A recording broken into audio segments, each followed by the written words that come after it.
Hi, this is a video response to your story that you had shared a couple weeks back about the recent loss of a loved one. First and foremost, I'd like to express my condolences to you as well as anyone who has uh, who has lost a family member, a friend, or a loved one due to lack of proper health care.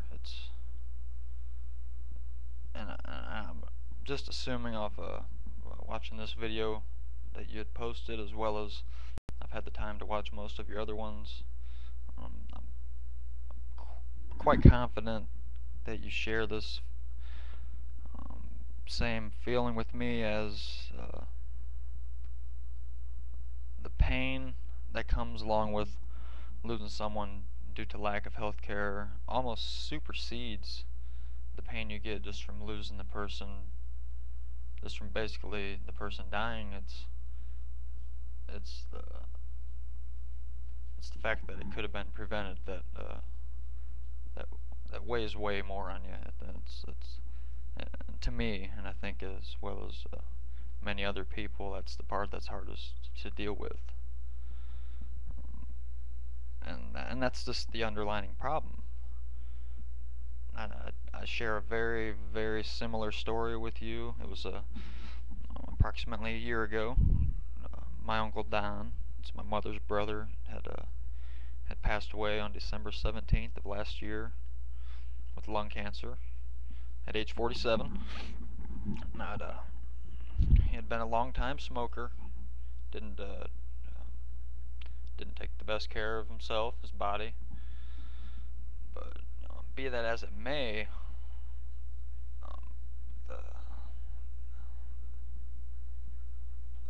the root problem is that he was unable to be covered with health care.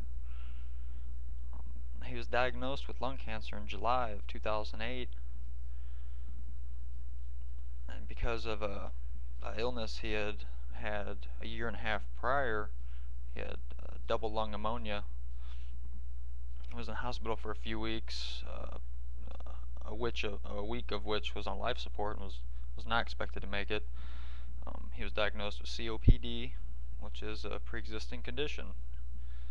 So in July 2008, when he was diagnosed with cancer, um, right off the gate, he was provided minimum medical attention, and obviously wasn't going to be able to get covered through a reasonable healthcare system.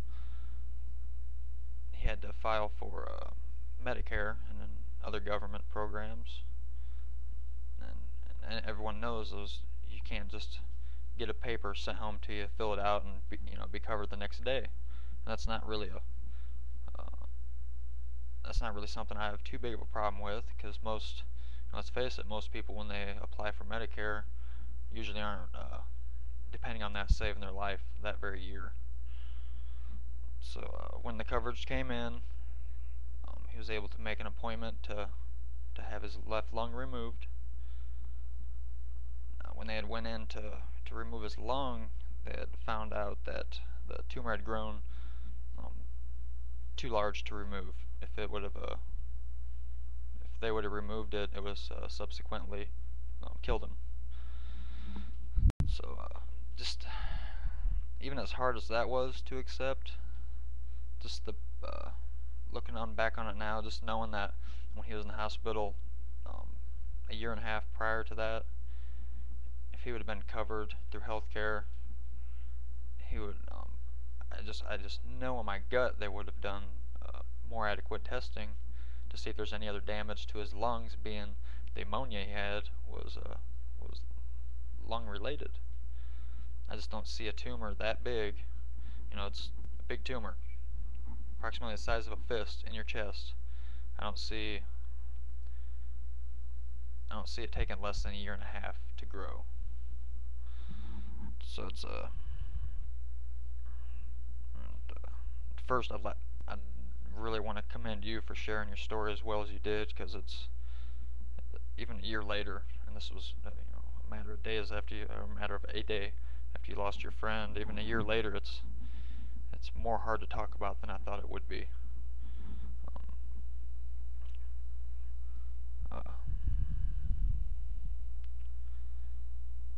know your story and mine are not the only ones, and I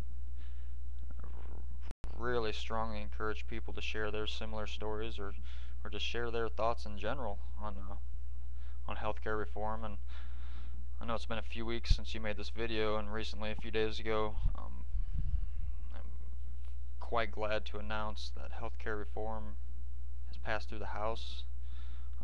As happy as I am to hear that, it's almost more saddening to see the lack of people my age or even close to my generation excited as I am about it. Maybe it's just they don't know the full impact that healthcare reform will have on our nation and the strength of its people, and and overall, not that it's the biggest problem, but the strength of our economy will ultimately get even stronger and stronger as more and more Americans are covered with healthcare. I don't want to switch this response into politics, but everyone knows that if you're a Republican, the argument you bring up the most is that healthcare is not the root problem of our nation's recession. The way our economy is, the state of our economy. Yeah, we know a lot of it is in the financial sector, but come on, you can't overlook the problems we have, and on a personable basis. I mean, medical debt is the #1 cause of bankruptcy in our country, and it just doesn't make a great deal of sense to me that the country with the best medical facilities and medical treatment should have one of the worst healthcare programs. I mean, I'm currently myself, I'm not covered with healthcare. I was laid off in May of this year. Wasn't too mad over the layoff. You know, you can only take what you're given. But when I was offered healthcare coverage after my layoff, would have came out to I think $975 a month for a COBRA plan, which obviously on unemployment benefits I'm not going to be able to afford that. So it's just a matter of now it's just a matter of being safe and and hoping I don't get injured or have an illness.